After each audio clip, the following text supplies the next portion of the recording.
Olá, meus cumprimentos a todos, aqui estou eu para mais um vídeo. E hoje nós vamos dar continuidade ao estudo do livro Boa Nova, uma psicografia do Chico Xavier pelo espírito Humberto de Campos, como eu já falei diversas vezes, e desta vez nós vamos estudar o capítulo 14, que tem como título A Lição a Nicodemos.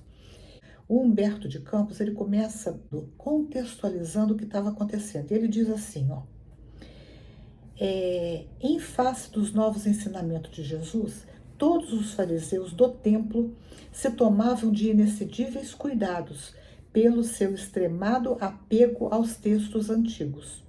O mestre, porém, que era Jesus, nunca perdeu o ensejo de esclarecer as situações mais difíceis com a luz da verdade, que a sua palavra divina trazia ao pensamento do mundo.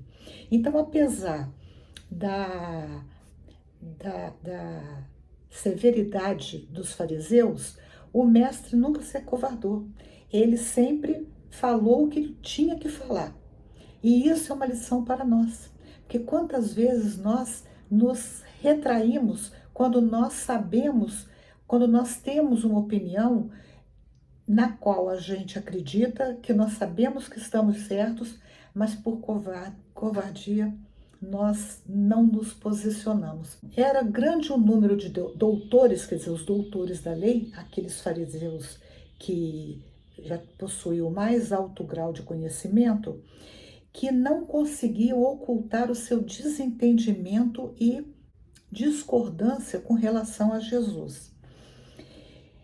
E não obstante essas suas posições contrárias a Jesus e que atacavam Jesus e que muitas vezes arranjavam, queriam montar artimanhas para pegar Jesus e condená-lo, Jesus não se retraía. E ele continuava agindo como ele sempre agiu, ajudando as pessoas, fazendo as suas palestras, contando as suas parábolas, e ajudando os aflitos e os sofredores. Bom, então, por causa disso, as personalidades da época o temiam, porque ele parecia que nada podia conter Jesus. E aí o Humberto de Campos fala o seguinte, abre aspas, é que o profeta, que é o mestre, não se deixava seduzir pelas grandes promessas que lhe faziam, com referência ao seu futuro material.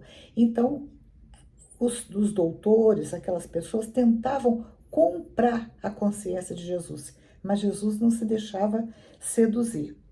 Jamais temperava sua palavra de verdade com as conveniências do comodismo da época. Quer dizer, se ele tivesse que falar alguma coisa mais dura, ele falava. Ele nunca se deixava levar pelos interesses e os comodismos da época, mesmo sabendo que talvez aquilo fosse prejudicá-lo. Bom, daí o texto continua e vai dizer que com isso Jesus despertava tanto a admiração de muitos, como o receio e a oposição de alguns, principalmente aqueles doutores da lei, os mestres, né, os participantes do Sinédrio. Aí o Humberto de Campos fala, abre aspas novamente para o Humberto de Campos, todavia, sem embargo das dissensões naturais que precedem o estabelecimento definitivo das ideias novas, alguns espíritos acompanhavam o mestre tomados de vivo interesse pelos seus elevados princípios.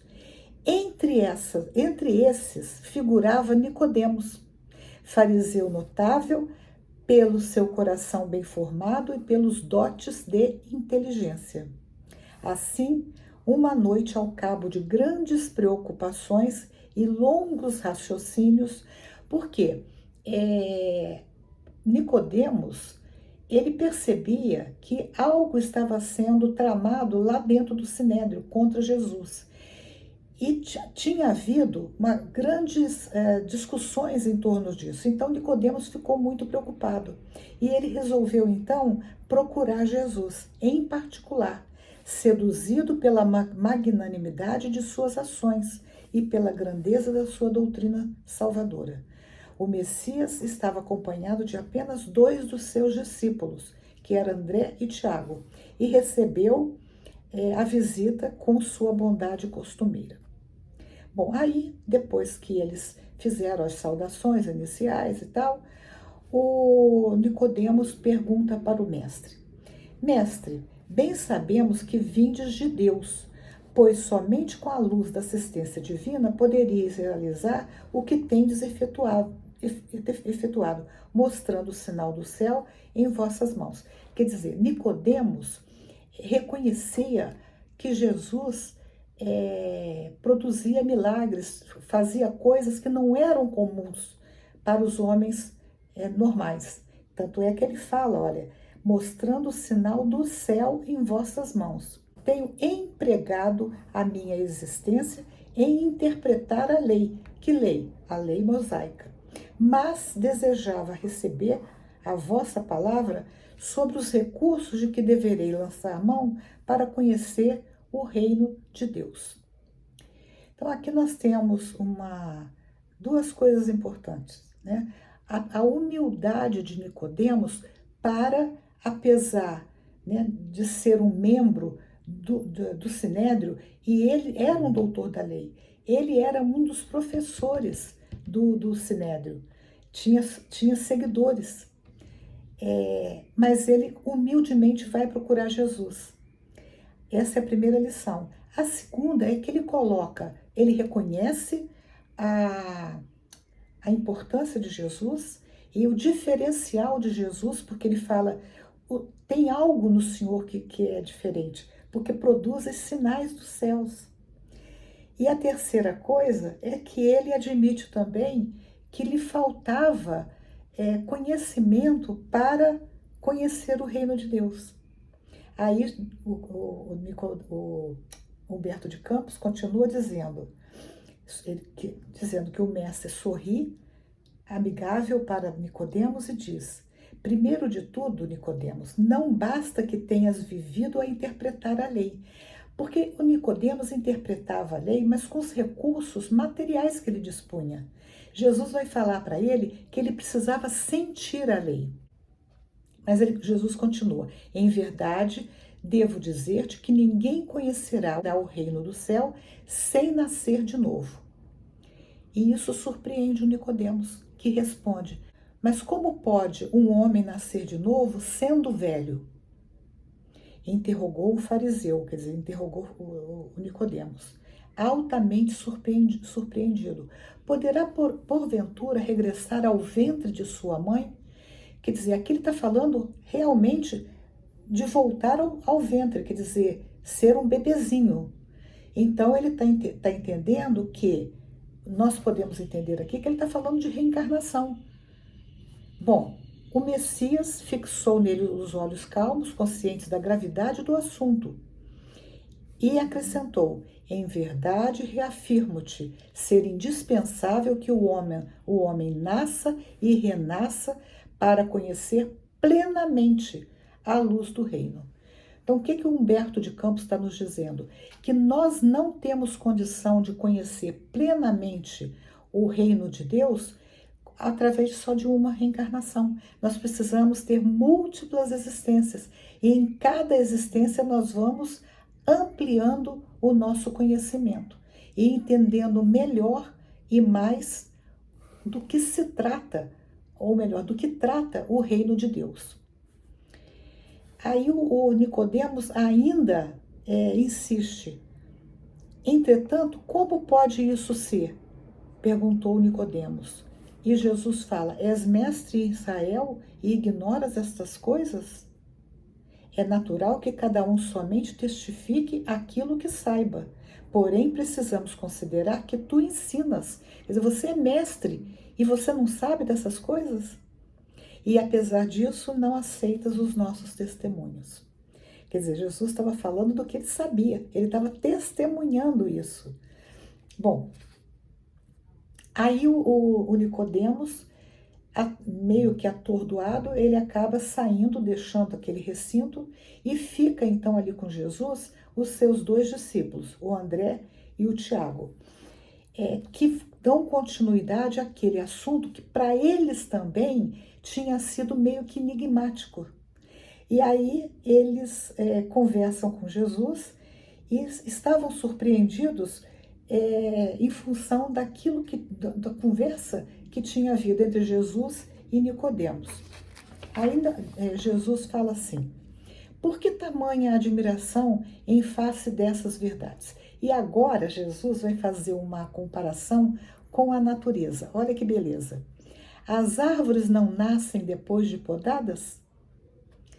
Com respeito aos homens, o processo é diferente, mas o espírito de renovação é sempre o mesmo. O corpo é uma veste, o homem é o seu dono. Toda roupagem material acaba rota. Porém, o homem que é filho de Deus encontra sempre em seu amor os elementos necessários à mudança do vestiário. Então, esse corpo físico é o nosso vestiário. A morte do corpo é essa mudança indispensável, porque a alma caminhará sempre por meio de outras experiências, até que consiga a imprescindível provisão de luz para a entrada definitiva no reino de Deus, com toda a perfeição conquistada ao longo dos rudes caminhos. Quer dizer, aqui Jesus não deixa dúvida que o ensino a Nicodemos tratava-se realmente do processo reencarnatório. Ora, ele compara o corpo, né, a árvore que precisa ser podada, mas ela renasce, ao corpo, e que o corpo se torna roto. Então ele envelhece, o ser humano perde o corpo, mas dali a pouco ele vai precisar ter outra experiência reencarnatória para adquirir novas aprendizagens e dar continuidade às suas múltiplas existências, até que quando ele alcança um conhecimento compatível com as suas possibilidades, ele possa então adentrar no reino de Deus. Bom, aí nós vamos ter o André coloca uma outra questão. André coloca assim: mestre, já que o corpo é como a roupa material das almas, por que não somos todos iguais no mundo? Por que uns são belos, jovens e outros aleijados e paralíticos? Agora Jesus vai dar uma resposta que vai mostrar que a cada um é dado segundo as suas obras. Olha só o que Jesus fala. Acaso não tenho ensinado que tem que chorar todo aquele que se transforma em instrumento de escândalo? Cada alma conduz consigo mesma, o inferno ou o céu que edificou no âmago da consciência. Seria justo conceder-se uma segunda veste mais perfeita e mais bela ao espírito rebelde que estragou a primeira? Que diríamos da sabedoria de nosso Pai se facultasse as possibilidades mais preciosas aos que as utilizaram na véspera para o roubo, o assassínio ou a destruição? Os que abusaram da túnica da riqueza vestirão depois a dos servos e dos escravos mais humildes, como as mãos que feriram podem vir a ser cortadas. Não vamos aqui agora interpretar que toda pessoa que é bonita necessariamente seja um espírito mais evoluído. Não é isso que Jesus está dizendo, mas ele está dizendo que nós vamos sempre colher aquilo que a gente plantou. Então, muitas vezes, o que acontece? Pela nossa necessidade, eu posso vir em outra reencarnação mais bela ou mais feio, mais rico ou mais pobre, dependendo da necessidade que eu tenho para o meu progresso. Mas o Tiago continua ainda com dúvida e fala assim: Senhor, eu compreendo agora a necessidade do resgate, né? É o resgate. Mas observo que, desse modo, o mundo precisará sempre do clima do escândalo e do sofrimento, desde que o devedor, para saldar o seu débito, não poderá fazê-lo sem que outro lhe tome o lugar com a mesma dívida. Olha que interessante o que o Tiago fala. Quer dizer, se eu matei numa encarnação, para eu resgatar, eu vou ter que ser assassinado na outra. Então, não seria isso um círculo vicioso? Na verdade, é isso que o Tiago está cogitando. Quer dizer, ele está falando, o Tiago também está cogitando, ele está se baseando na lei de Talião, que era aquela lei do dente por dente, olho por olho. Mas aí aí vem um texto longo, e Jesus lá na frente vai dizer: se nos prendemos à lei de Talião, somos obrigados a reconhecer que onde existe um assassino, haverá mais tarde um homem que necessita ser assassinado. Com a lei do amor, porém, compreendemos que o verdugo e a vítima são dois irmãos, filhos de um mesmo pai. Então, o verdugo, quer dizer, aquele que cometeu o crime, e a vítima, aquela que foi assassinada, que sofreu o efeito do crime. De qualquer maneira, eles são dois irmãos, filhos de um mesmo pai. Que pai? Deus, que nos ama igualmente, nos dá chances iguais para que a gente resgate e se recomponha perante a lei de Deus. Basta que ambos sintam isso para que a fraternidade divina afaste os fantasmas do escândalo e do sofrimento. Porque é o mal que faz com que nós soframos. Quando nós não tivermos mais praticado o mal, nós não vamos mais ter nenhum tipo de... mesmo que a gente sofra, mas não é um sofrimento decorrente da consciência pesada, né? Muitos dos nossos sofrimentos serão aqui a lástima. Puxa vida, né? Uma pessoa fazendo mal sem necessidade. É isso. Bom, o texto vai ter continuidade com os discípulos agora tendo uma melhor compreensão do que Jesus está ensinando. Mas aí, diante desse esclarecimento, o Tiago se aproxima de Jesus e fala assim: mestre, por que então não espalhas essa lição para o povo em geral? E aí Jesus vai nos dar uma lição maravilhosa, porque eu vou comparar com o alimento, né? A gente não dá um alimento sólido para um bebê, né? Para o bebê a gente tem que dar o alimento compatível com o seu organismo frágil. Jesus vai falar isso, ele vai dizer assim: será que não compreendestes? Pois se um doutor da lei, que era o Nicodemos, saiu daqui sem que eu lhe pudesse explicar toda a verdade, como queres que proceda de modo contrário para com a compreensão simplista do espírito popular? Alguém constrói uma casa iniciando pelo teto? Além disso, mandarei mais tarde o Consolador, a fim de esclarecer e dilatar os meus ensinos. É o Consolador prometido que Jesus vai mandar e que nós, espíritas, entendemos que seja o Espiritismo, porque o Espiritismo vem ampliar, vem falar claramente sobre a questão da reencarnação. E aí, então, Tiago e André, claramente impressionados, eles também deixam o recinto e seguem adiante. Bom, tá aí a lição de Nicodemos. Gostaram? Se gostaram, dê o joinha, compartilhem, façam os seus comentários e, se desejarem, se inscrevam no canal. Até o próximo vídeo, se Deus quiser.